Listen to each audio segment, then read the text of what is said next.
Andrew, welcome to the podcast. Yes. Well done. That was smooth. My shoulder, really good. You can have me celebrating at the end. Yeah, there we go. Outro.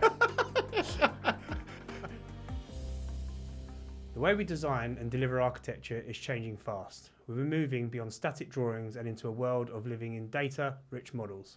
Buildings are no longer just structures, they're connected systems. Cities aren't just planned, they're becoming intelligent, dynamic and responsive. And at the heart of it all is the digital revolution that's reshaping how we think, design and build. Today, we're diving into the world of digital design and smarter cities, where BIM meets master planning and where parametric tools and digital twins are changing not just what we create, but how we create it and who we collaborate with along the way.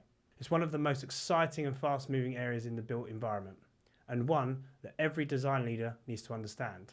So who better to explore this with me than Andrew Victory, Global Director of Digital Design at Broadway Malyan.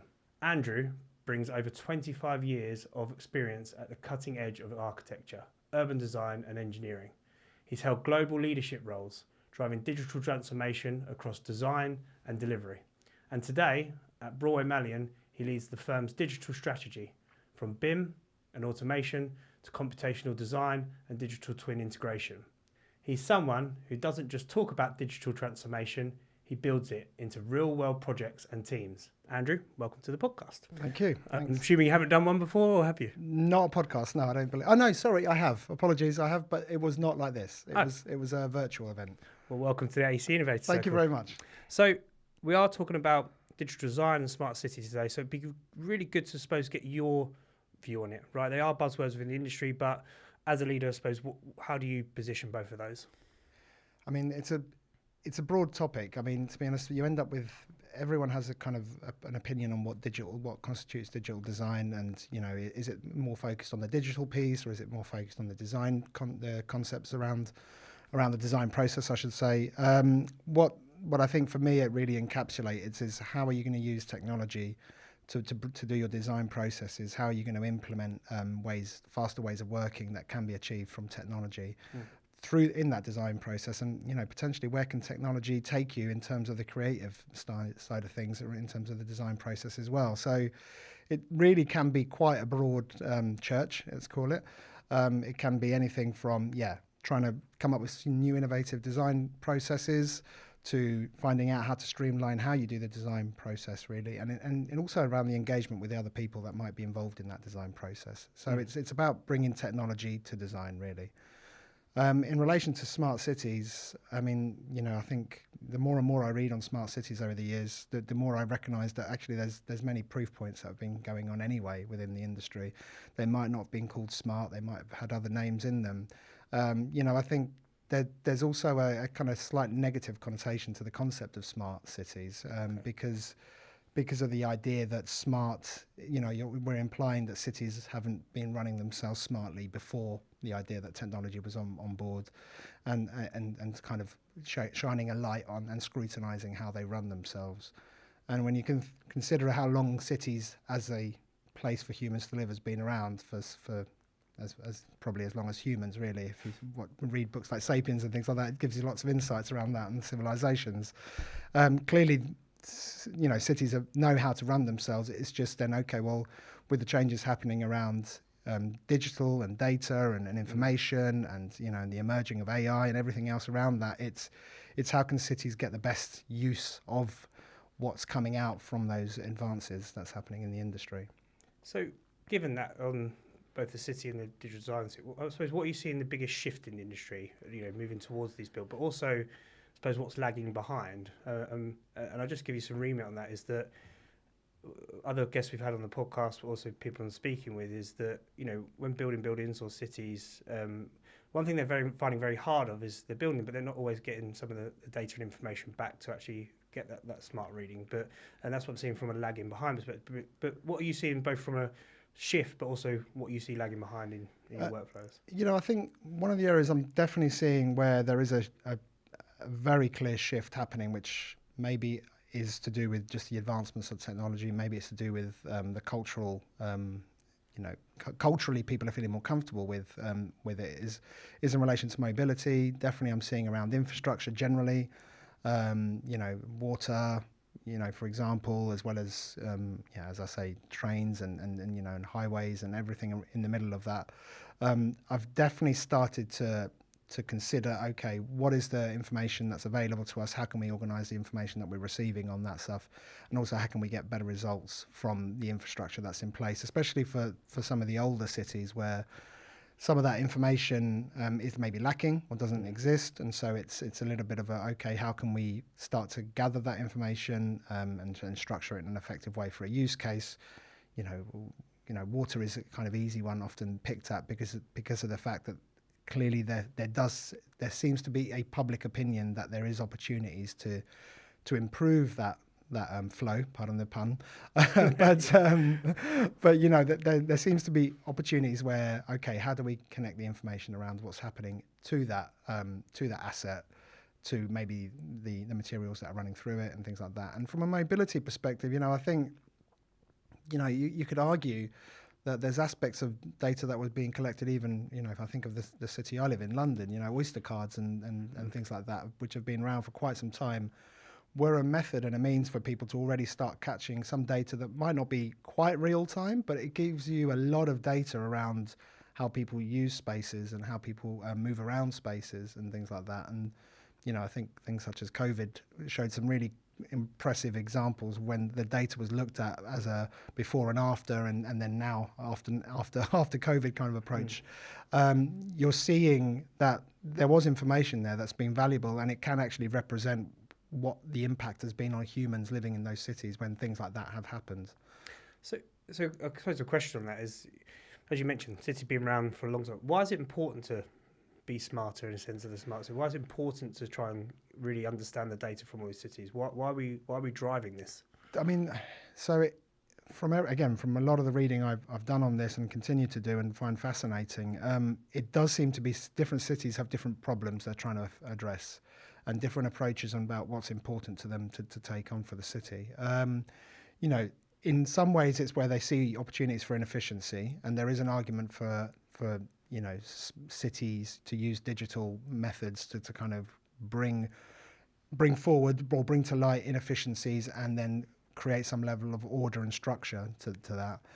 But then from a human perspective, which is really at the core of what drives a lot of these smart cities, really, approaches or use cases, I should call it, it's a little bit of a different dynamic, because then it's less around the assets and less about commercial means, and it's more about, well, what does it mean to the public that use that space, and how can they get better improvements from the quality of how that space is being used, but also, what does that impact them and how their decision making has in terms of how they might perceive the space, be it transient when they're only there briefly, to be it when they live in the city. And I think, those smart city concepts even, I think, are quite interesting when you think about who is it that's engaging with that environment. Is it going to be someone that's transiently arriving at that location, and should there be a feeling that you're in a smart city as a tourist arriving in a space?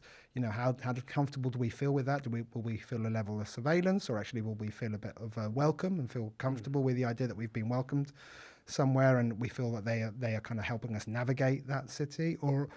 Or is it going to be a different scenario where, the populations that live in these cities actually want to have more informed decisions around what things are prioritized to undertake within the cities? And that's where digital can really play a part in that, because you can have, planned, forecasted data, and kind of what the actuals will show you as well. And obviously that plays on many buzzwords like digital twins and lots of other areas like that. I think, I think what's been interesting that I've read in the last few years around that, and it really kind of has made me think quite differently, is that concept of systems of systems. And, I know that played out a great deal in the UK in terms of some of the, and I'll probably get the terminology wrong, but national digital twin programs and things like that. But, and again, in other countries as well. But, that the idea of systems of systems and what are we going to connect around those systems, I think is something that I don't think we fully know or have worked out. What are the right ones to connect? What are the ones to keep siloed? What are the ones that have a redundancy to them after a while? What are the ones that we should care about keeping a longer term?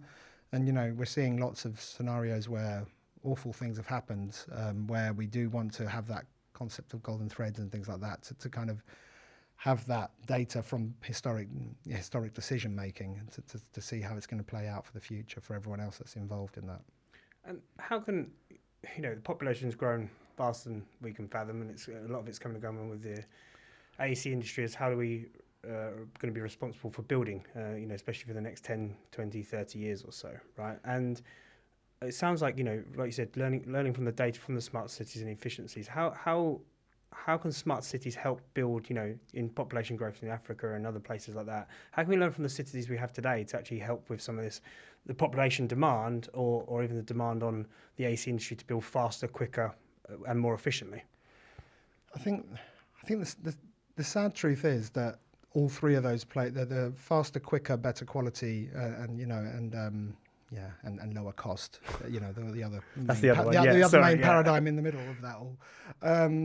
The sad thing is all those people have their own motivations in those areas, and I think that's a real challenge to kind of tackle. I mean, in terms of lessons learned, we've learned that there's a rejection sometimes of building low quality, fast, predictable cost output sometimes in some parts of the way we live, and then there are other times when there is actually a need and a sense of urgency needed where quality is less of a priority, but actually output, speed of output, and the cost is kind of the ones that are kind of things that just are taken on as a need, as a must.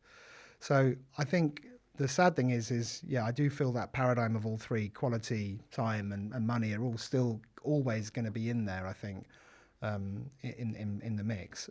But in terms of lessons learned, I think one of the things, if I think of some other countries where they didn't have a lot of the infrastructure in place for stuff like that,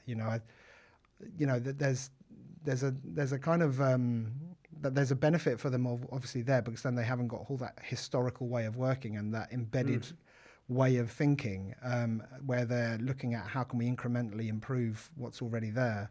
They don't have the bad habits. They don't have the bad habits. Right. They don't have the bad habits, or they don't have an existing system where they're trying to work out, okay, how do we improve this system? They have a blank slate to start with, and go, okay, well, what's the art of the possible now, and into the future.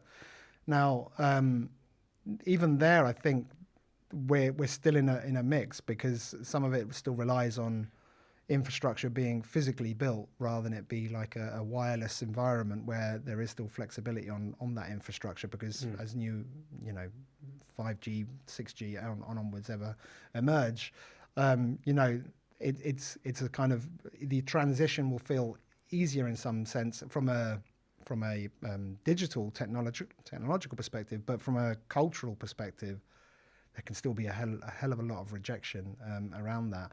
And I think I always love the graphics and the graphs that you see where you show that nothing happens on something for a long time, and then out of nowhere it's that hockey stick kind of approach where you see this huge step up.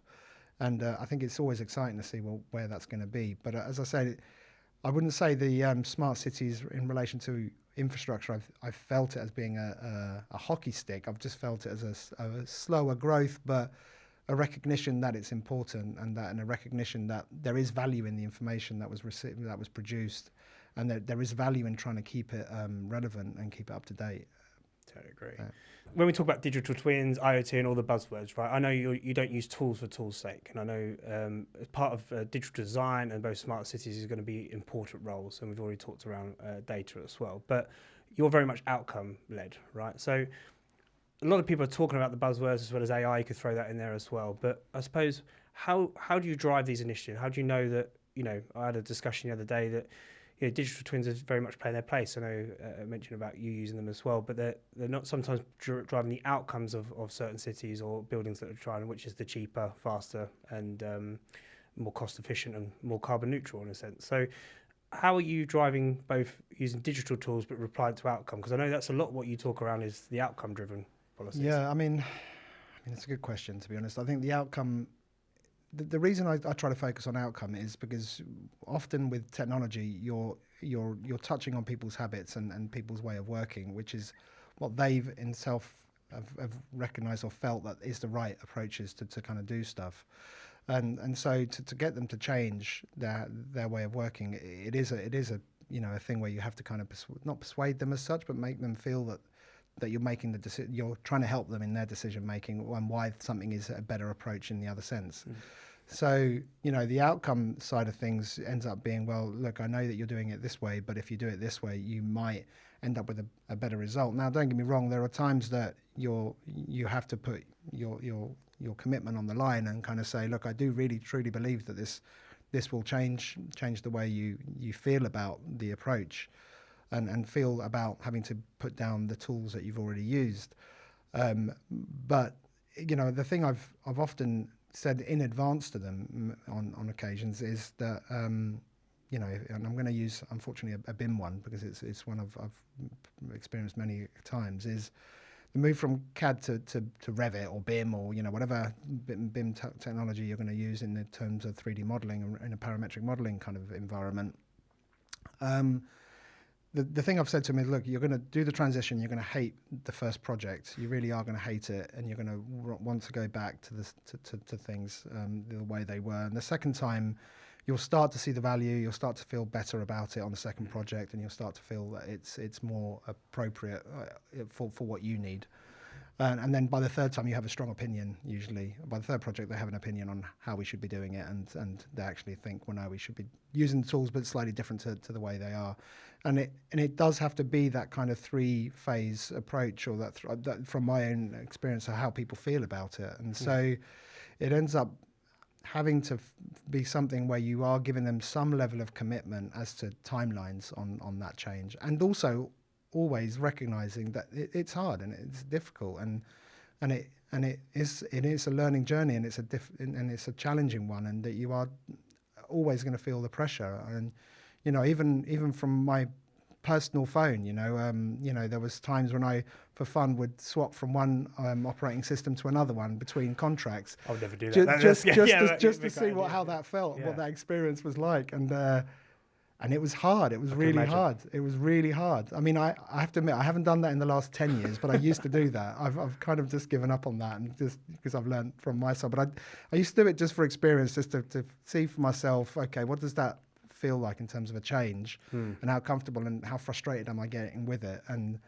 then, how do I feel if I go back to the other one, and relief and all that sort of stuff. And I think the most important thing is, I do focus on outcome, because if you focus on the tool, you're going to lose them often, because they feel that all you care about is that they use this tool instead of that tool. Oh, yeah. And that can't be just the reason. You have to give them a bit more reason as to what that reason for that tool might be. Could it be work more effectively, prepare themselves for the future skills, or it could be that the deliverables that we need for a project will mean that you've got a hell of a lot of back end tidying up and cleaning up and reorganizing to get the data in a way that is going to be effective. So it is as again, I'm going to use a buzzword now. The customer journey is important, and they are a customer. They're always a customer to me, because they're the ones you're trying to kind of bring along in that journey for change, and they're right to challenge you all the time as well as to what things are and how things are, and they know projects. But you've led digital change on a global scale, right? And I suppose, out of the lessons learned, times you've done it, is there something that still the industry hasn't learnt from that, or? I learned what I learned from my peers in my old companies and in my industry in general is there has to be a sense of ownership as well for that change to happen. It can't just be yourself doing the change, that they have to own that change and believe in that change. That's the thing I would say that I've learned the most, and it is absolutely all about people. You can write the most amazing documents on standards or whatever you want to call it in the world, and if they don't see value in being able to use it and feel that it's going to give them value, then it's just going to sit there, and no one, and before you know it, it becomes redundant, becomes outdated, becomes rejected completely, and then it's just not worth that kind of pain. So for me, it's about the people, 100%. I mean, and it is about making them feel that you're doing things in support of making them better at what they can do, you know, and being there as a support to them. It's funny because obviously us being a company, we do a lot of change for absolutely. for companies, and it's quite interesting because the changing point, you feel an improvement and stuff like that, but then 3-4 years go by, and there's something I try and work with key stakeholders is that how do you measure the change and the impact of change? Because you go 4 years down the line, you forget how much change had an impact on you, right? And is that something you try and say to people? So it might not be a return on investment, but it might be a return on impact. It might be, like you said, around the efficiencies and things like that, which is why you do change. Yeah. How important is that to have as a key stakeholder group? Or you've got your hard metrics and soft metrics. You know that you try to. Soft metrics is obviously quite people's feelings, how they interact, maybe engagement, maybe responses they give to surveys, whatever it might be. And then you've got the hard metrics, which is, does the data in the back end reflect that change happening? And again, it's usually the hard data often happens without the engagement of the people, and it's very black and white in terms of its result, you know, and in terms of what it shows you when you look at it in enough detail. But I think, you know, that's one of the areas I've definitely seen that works well. I think the other thing that I've learned, again, through just slightly long career now, is the idea to really do reflect back on what you achieved and what you've managed to get done. I can't say enough how important it is to maybe every 6 months, every year, just to write back some notes around what did you achieve in that quarter, in that half year, in that year, in terms of progress, and then make sure you read it back and it resonates back with yourself, and then, you know, and then start looking at that even from 3 years ago, and you'll be surprised because we're so focused on keeping running, keeping moving, keeping things going, making sure that there's positive things happening, that you often forget to just look back and go, actually, you know what, we've managed to get quite far in that time. And it's just a moment of reflection. So it is sometimes a pain for people to kind of spend a little bit of time writing stuff down. But I do really think it's a good idea. I'm just thinking as we're talking as well, I've just remembered there was like things that I remember reading in a couple of books once, which was like, you know, to write a story to yourself in the future, or to write a little note to yourself in the future, you know, and then to go back and go into the future and open up that note and see where you are, where you want to be. I think, you know, I'm just thinking as well, Matthew McConaughey, you know, in one of his Oscar talks, he talked about specifically that as well. 10-year me. Yeah, looking at the future you know, and I think I agree with that, and I get what he's saying with that, but I think it's also important to look backwards and reflect, because that's where you'll see that transformation did actually happen for a company, and did it happen in the short term, mid-term, and long term. So going a little bit back to smart cities now, which is going to be an important topic, especially as we go into the tech, but just, I suppose, from a controversial point of view, it gets criticised quite a lot around its tech initiatives, a lot around its sensors, its dashboards, surveillance, and all that sort of stuff, rather than sort of livability and things like that. So this is where I suppose I see that sometimes the negative around the buzzword of smart cities, right? But the tech also, as we've just mentioned, it also plays a massively important role. So it'd be really interesting to hear your opinion of, I suppose, we talked about the outcomes, we talked around change, we talked around the cities there, but also, I suppose, a little bit more around why the tech's important, and how do you maybe connect the two? Because it is getting, as I said, the smart cities is a lot of people are focused on the tech, and it seems to be getting a lot of criticism. But me personally, I feel like it's needed from a lot of leaders I'm speaking to. But then you speak to someone, it's more around outcomes, livability, and apply it. So it'd be interesting just to hear your thoughts on that. Yeah, I mean, I don't know. I feel slightly strongly on this one in terms of that we are right to kind of kick back at technology and where technology goes. I think it's important to always give feedback around where we want technology to go, and we have to kind of recognise that technology as a whole is all about, in general, yes, it is about making things better, and yes, it is about trying to improve quality of life and everything around, everything around the humans that, and everything that we want for ourselves.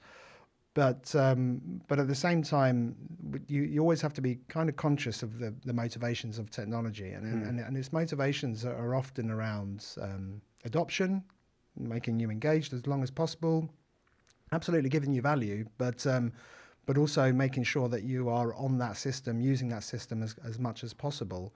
So I think it's up to us to kind of work out when we want to reject that slightly, or where we feel that there's boundaries that shouldn't be crossed, because we shouldn't worry about that, because I think once we do that, they just turn into another direction, and they realize that there isn't a commercial environment, a commercial space for that, or there isn't an opportunities for it to go that direction where there's further engagement or people engage with it more, and they'll pivot to something else that we might find more valuable and might find more interesting. And again, I don't say that as a criticism, because I do think technology, in the way that it's built and the way it's being brought to our world, is with that idea of, okay, how can technology be used for us? So we do have to kind of then be critical to ourselves on, well, okay, is it going in the direction we want it to go, or is it not going in the direction we want it to go? So I do think, and just on that point, sorry, but is that the question, I suppose, is sometimes hard, is like, have we stopped designing for the people, or are we so obsessed with, say, the performance metrics, the tools, the data? And I think that's the hard bit. Are we still designing for the people, like you said, who had to live in these cities and work in these cities and visit these cities, right? And I think that's a really hard conversation. It is, and again, you have to kind of do kind of a few things in that space. You have to kind of work out, well, is it in relation to, are you building it from a commercial perspective for maybe the clients you're working with, or is it more for the benefit of humanity in general, or is it more an R&D expert, and for yourselves to kind of understand where it could go, and exploration and on that side. I think the reality is that not one size fits all, and different parts of the globe like to live in different ways, and I think we need to be respectful of that, and also understand that, okay, maybe that isn't the way that we want technology to go in the places that one of us might live, but that doesn't mean that it's not the same. It should be the same for globally. I don't think we'll be able to kind of get that landscape exactly right. I think it is a mosaic, really, of colour in terms of that. In terms of the design process, that is a huge topic, because even if you take technology out of the equation, it's in some ways an argument around form and function. Are you designing because of the beauty of the form, or are you designing because it's got functional purposes? And so I think that stuff can't be pinned on technology, if I'm honest. That needs to be pinned on the creator to kind of work out if what they're trying to achieve is in line with what the aspirations or the outcomes, again, unfortunately, of what was expected for that. So Andrew, I suppose, as working on cities or buildings and, across multiple teams or functions is getting more complex. I mean, part of around what you look at is not just the design, but also the processes you just mentioned there. Now, one thing I see is it's very hard to, BIM leads, working with architects, working with IT, working between engineer, architect, construct, it's how do we improve the collaboration between those? And it'd be really interesting to see the tools are coming in and how we utilize tools, as we mentioned, but it also comes with a load of people and teams that have to apply that and how they all link together. It'd be really good to get your view on that. Yeah, I mean, I think the thing in that scenario is that they're all representing different parts of the business, and they all have different priorities and different ways of deciding what good looks like. And from a IT on technology perspective, we might be like, you're using the most cutting edge technologies out there. You're trying to push the boundaries of what the technology can do and everything like that. Whereas, other parts of the business might be like, well, no, we're trying to push the boundaries of design, and then others we're trying to push the boundaries of the human experience, and stuff like that. So, you have all those kind of layers in the middle, and then you've got another stakeholder which is caring about, is the project profitable, and is it, is it being a right project to take on? So I think, I don't think that's disappeared. I remember reading this book called the Phoenix Project, I think it's called, and it made me laugh really out loud actually on the train when I was reading one section of it, because it talked about business and IT. it said like it felt like sometimes a dysfunctional marriage where neither of them was feeling they are getting the best out of each other, but they realise that they have to work together. And I thought that sounded quite hilarious because I could understand both perspectives on that because both sides are trying to get the best out of the relationship. Again, I think there's a lot to be there's a lot of value from even hard experiences together, and I think that there ends up being that work-based learning experience, I think they call it, where you definitely have teams that have had awful experiences together from my career, I've noticed, but they seem to have a mutual respect and mutual bond where on the next project they now realise each other's character traits and kind of find ways to move forward. And I think architecture and the design process in general is really in the thick of that, really, when it comes to the collaboration side of things. I've seen some fantastic graphs online of the different stakeholders and different consultants that any one architect might have to work with, and it was like in the 30, 40 plus for many projects, and really they're playing like an orchestration role, really, and around trying to bring everyone together and everyone feel that they're getting the best out of the project, really, and out of the experience of being together in that project.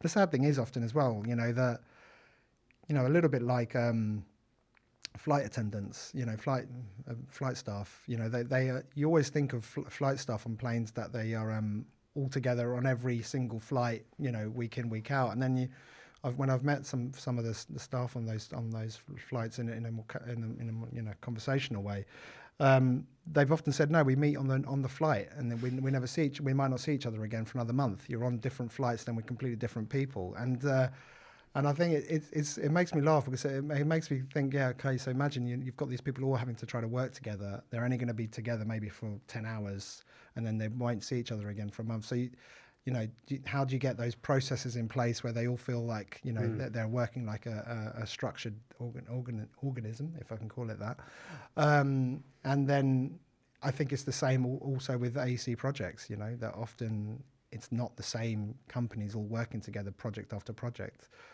It's often teams put together for temporary purposes to then come away from each other, and they might bump into each other. I mean, I think the one interesting and exciting and good thing about AEC, it is actually quite a small community. And I think, I think I've even said, we've spoken in the past, and I think you've even said that, that it's everyone talks to each other, everyone knows each other. Absolutely. There's a kind of level of that, everyone shares their own camaraderie of the common pain, right? Exactly. So I think that's maybe the underlying things that we kind of start to recognize the projects, the challenges around projects. But does technology play a part in that? Yeah, absolutely. I mean, do platforms play a part in that? Absolutely.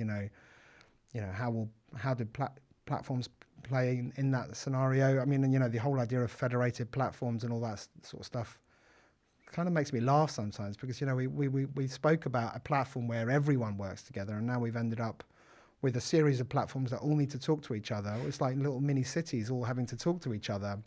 And so we haven't quite fixed that. And I think deep down there's obviously something else going on as to why we are temporarily put together in that sense.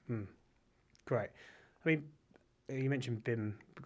The UK had quite a successful BIM program, and BIM was bringing sort of controls and policies and how to work together and all those sort of things, right? So, but a lot of people are saying BIM has stagnated a bit. Critics say that it's being used more for documentation than collaboration. What's your view? That is a difficult one. It's a grenade. That is a grenade actually, because it's one that there's lots of people out there with strong opinions on this on social media and all sorts of stuff. So I think I think the challenge has been that not everyone has agreed on what BIM actually represents, and even at its core, is it building information modeling or is it building information management? And is that the same for everyone? And the argument I don't think has been fully agreed upon. And even me saying that, I'm sure there's loads of people that would listen to this and go, "What the hell are you talking about, Andrew? This is already decided. We know exactly what it's going to be." And And I agree with you, by the way. I hear the same. So yeah. So I think, the one thing I would say that I find slightly, maybe not depressing isn't the right word, but slightly still like, okay, you have to have thick skin about it, is that, I felt that the BIM world was something I wanted to embrace back in 2004, 2005 was when I first started to get a hint towards that kind of world. And then in 2006, 2007, really started to get luckily exposed to what that could look like. And even then, the discussions were very much about the why, the benefits. What should I do when I get my return on investment? Yada yada yada. And I can honestly say, in the last couple of years, it still comes up in topic all the time. And and you kind of think, gosh, have we not moved on from that? And I think one thing I felt, and again, I'm not deferring away from the question, so I will come back to it. But digital twins, when that turned up as a word and as a means, I remember lots of discussion, lots of debate, hilarious pictures online of people, showing a petrol can with BIM there, and digital twins was adding fuel to the fire. But I think, then I did do a lot of research on digital twins just to make sure I felt like I'd had an educated answer on it when people asked me about it. So I did, a great deal of reading, quite obsessive about it for a good couple of years. And then I realized that, back in the NASA years, and back in the years of the 60s, there was already discussions of digital twins. It was just not talked about as digital twins. It had different terminology. And space shuttles were built with these concepts and these frameworks in place, V models and all sorts of scenarios around value. And then I think what I realized is that how will they feel about that? They would feel exactly the same way, thinking, God, it's a new word, but doing the stuff that we've been doing. And I think BIM feels, I would argue, somewhat the same, and the GIS crowd feel very similar, I feel like I've learned a huge amount from the GIS community, in terms of personal experience with people that had as many years as me of experience but within the GIS space, and they felt similar. They felt like there was an erosion happening from BIM emerging to encroaching into how GIS worked. But at the same time, there was things about GIS to do with web applications and dashboarding and stuff that they were leaps and bounds ahead of where BIM has been taking that side of things. I think, the thing that people have been able to agree on is the information piece, the I bit. And I think that's managed to stay there, in terms of an understanding and a recognition that yes, sometimes it's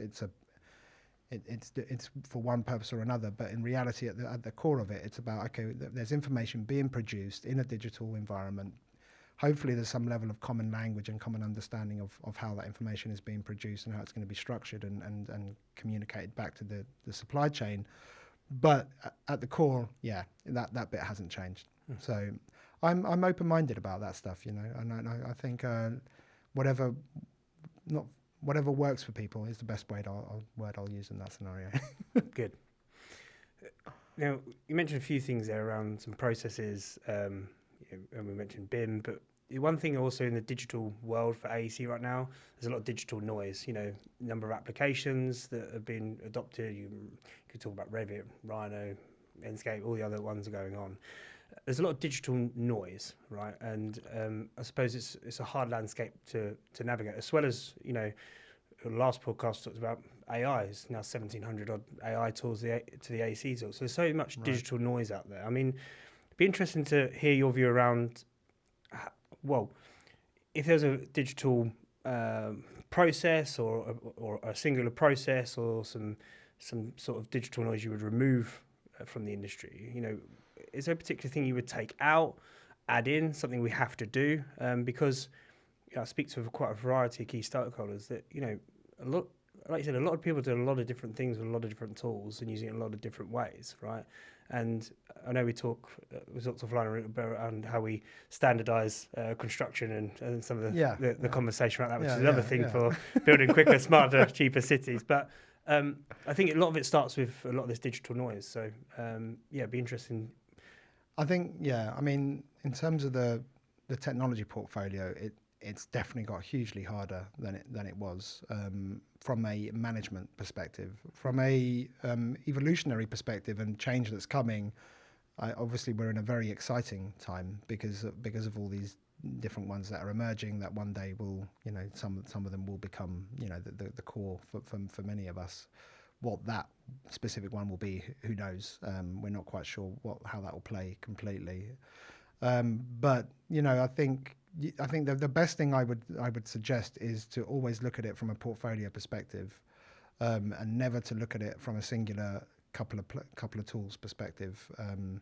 Because if you do too much rationalizing, you have to be very, very sure around the roadmap for those technologies for the future to make sure that you have made those right decisions. And I don't think anyone can really effectively at the moment have confidence in what the roadmap will be, even for those existing tools that we're all using.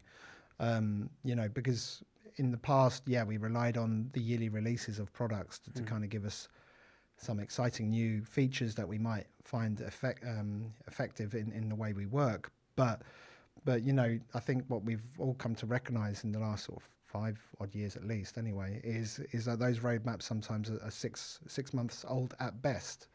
And we all see many technologies, and again I don't mean any specific vendor, I mean across the globe, where they have safe harbor statements at the beginning of all their tooling, because at the beginning of all their presentations, because they're trying to work out through the processes that they're developing are people going to engage with these new features? Is it going to make commercial sense to develop those features?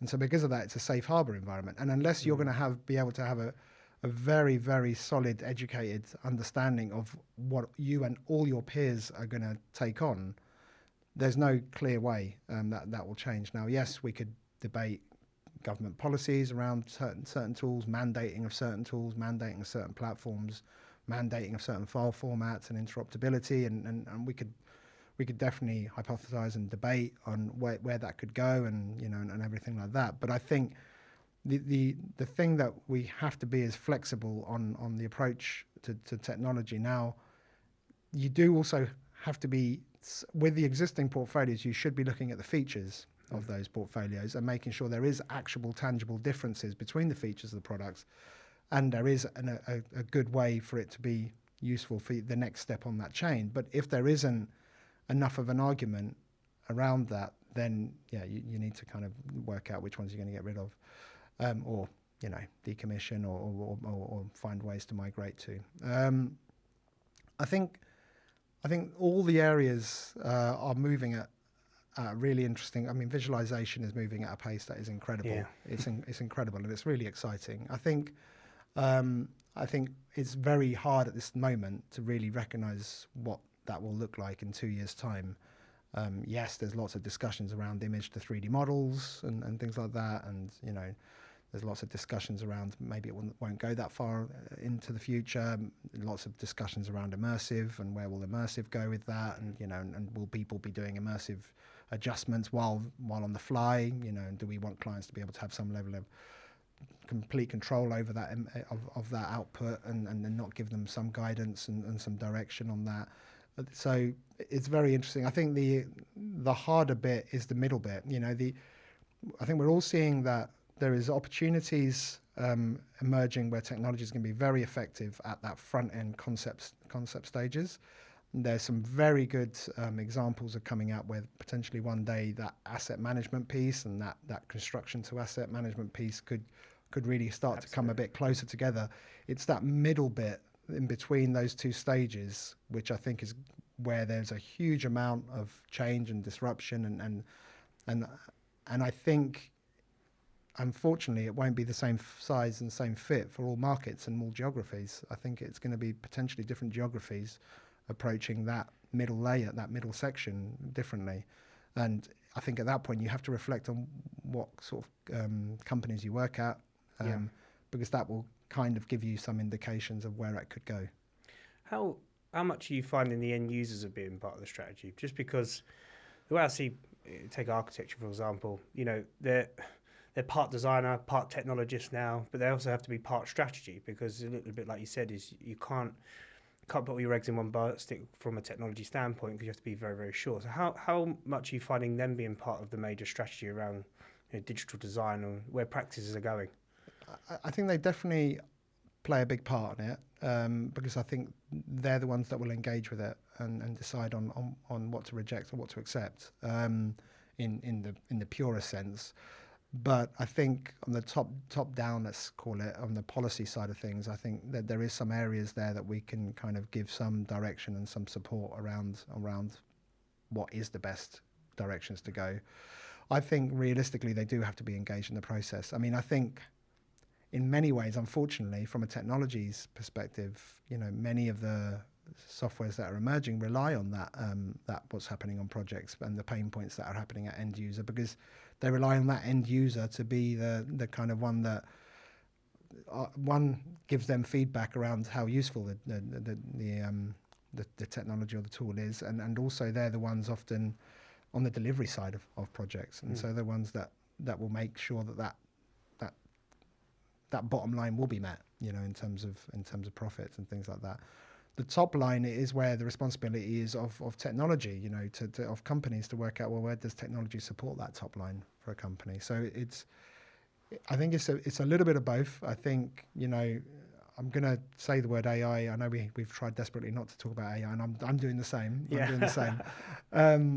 It's hard not to talk about it. It's hard right? not to talk about it. But I think it's the it's the human piece of it. It's the soft skills that, I'm still seeing more and more confirmation from my reading and things I'm still watching from the last year that all point to the soft parts, the soft skills and the relationships between humans, AI not being able to tap into because it can't, in terms of person-to-person business decisions, because of the fact that it doesn't feel emotion. It can't quite register that. It can't quite react to that. So yeah, that's kind of where I'd go.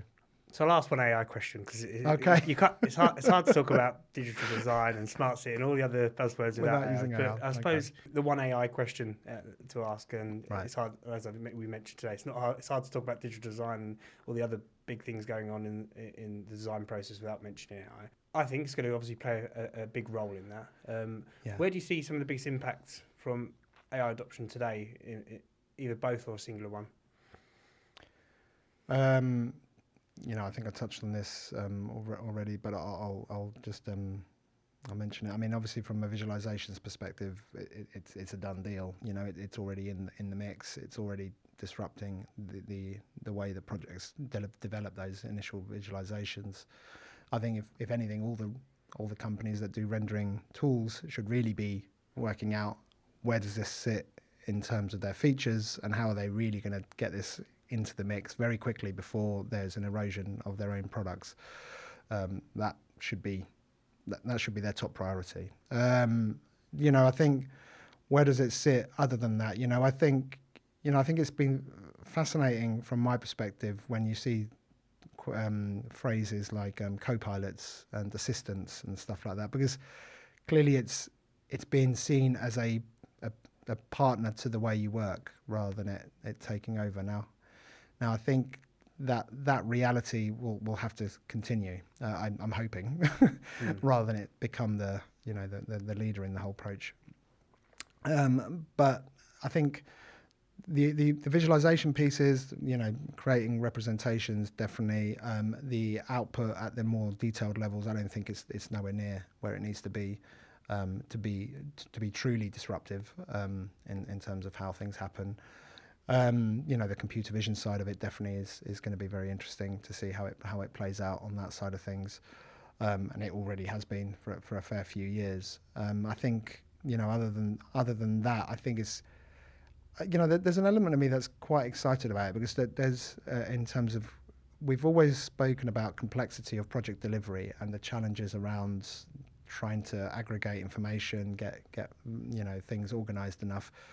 I think every architect out there has had many an evening, trying to get things organized, and some of it being non-value adding tasks, they've had to take on. And I think that's where now, whether that's AI or just automation is a huge kind of topic and question on that. But I do think that there's definitely opportunities there for it to take away some of the administrative work that we're all trying to tackle.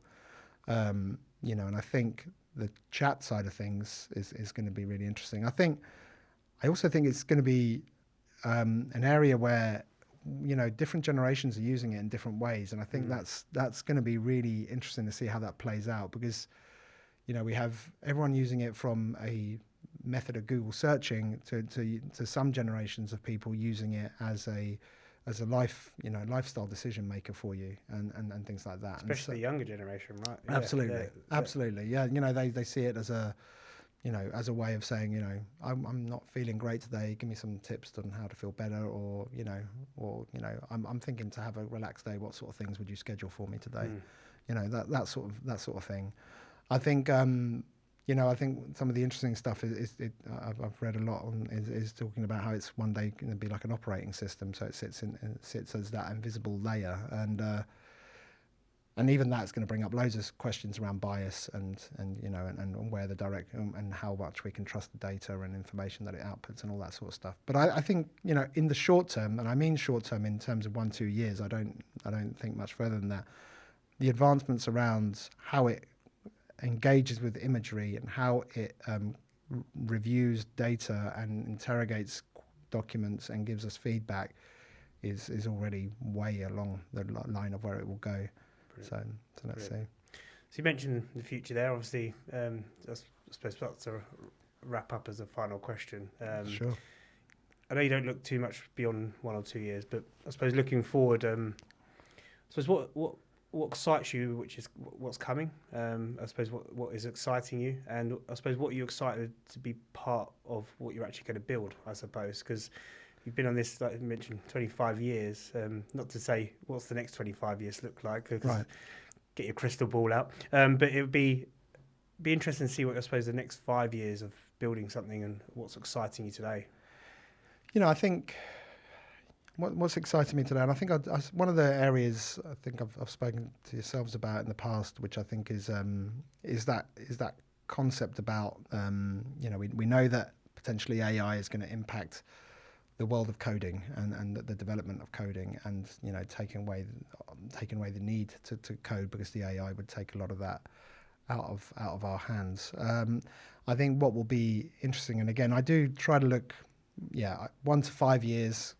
Maybe that's optimistic. Sometimes I've clearly found that it's actually more like 1 to 10 years, 1 to 20 years in terms of where I think we'll be. So who knows how close or quick this stuff would happen, but I think the idea of people being able to build custom applications themselves on the fly for a need on a project that may get reused, may not, doesn't potentially need to be. We've spoken a huge amount in the past about as an industry of how do we align how people produce code and produce products and things like that. And if all of a sudden that doesn't really matter too much, because it doesn't matter how an AI builds it, as long as it's quick and we can throw it away and make a new product that does similar scenarios but maybe slightly tweaked. I think that is going to be really exciting, I think, to see how that plays out, because are we going to end up in a world where we've all made really custom tools that are completely specific to our own companies or our own industry, or our own areas of project work, or are we going to end up with these larger behemoths that kind of say, look, everyone aligned to this way of working? I think we kind of thought that we were going to move towards alignment and moving towards everyone working in the same way. And I think what we're realizing, and I think we're reflecting on, is that upon reflection, is that it's not probably going to go that way.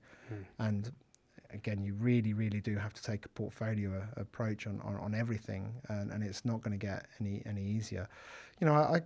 Where I'm excited as well, and then maybe this is because I'm a bit of a I like my movies. I watch a lot of movies. It's my form of escapism. The Blade Runners and all those of the world spoke about these huge towers and huge skyscrapers and worlds and cities where we have 200 plus stories as an easy or normal kind of thing, a normal kind of way of living for many people, or 100-story or whatever, you know. And obviously that's not quite proven that way. And it's one of those boundaries where I'm really curious to see how that plays out. But I would love to say that, you know, we're going to start seeing, you know, these metropolises growing at, instead of horizontally, maybe some more vertical, you know, and seeing that world go that way. I think that would be really exciting for myself. You know, I think I was reading last week this article talking about this tower in New York. It's like supposed to be a very, very thin, small tower, very tall. I can't remember the name of it, but it's like a needle kind of shape type thing, but it's square. And it's in the middle. Again, for those listening to this, I apologise, I should know the name of it, but it's in Manhattan, and it's very tall, very thin. And the reason I mention that is that it was seen initially when it was being designed, when I was following it years ago, was going to be as a way to do repeat design very easily, and really be able to build this building just as quickly as, you know, the skyscrapers that we see in New York, the Empire State Building, all that, you know, all those ones that are often used as the examples of perfection on speed. And the weird thing with that one was that it was like eroded, and, you know, they were showing that the sway had messed up loads of the concrete, and it wasn't feeling, there was loads of people suing the company that had made it because the sway at the top is way too high in terms of the movement for people to feel comfortable. And so you kind of think, gosh, okay, so even if we can build it tall, we haven't quite got the materials piece quite right for everyone to feel that they're getting a good result. So let's see. No, that's awesome. Well, look, I think I could speak to you for another hour, 2 hours. Me too, yeah. It's been really good to get your insights. So, cool. Firstly, thank you very much for joining the podcast. Andrew, your insights are great. I'm really excited to see the future and also see what you build over the next 3 years, whether that's a very tall skyscraper from Broadway Malyan. You never know, so it'll be interesting. But thank you very much for being on today's podcast. And thanks for having me. A great podcast. I'll keep listening, definitely. Awesome. Thank you. Thank you. So that's a wrap on today's conversation. A huge thank you to Andrew Victory for sharing his insights and perspective on where the digital design is heading and how smarter cities can and should be shaped by more than just data and dashboards. If this episode made you think differently about the future of architecture design, leadership or urban innovation, make sure you follow the series and join the conversation. You've been listening to the AEC Innovators Circle, a podcast designed to explore the leading trends, topics and events shaping the architecture, engineering and construction industry. Here, we speak with the boldest minds who are redefining what's possible and driving the future of AEC. I'm your host, Karl Smith. Thank you for tuning in, and we'll see you in the next episode.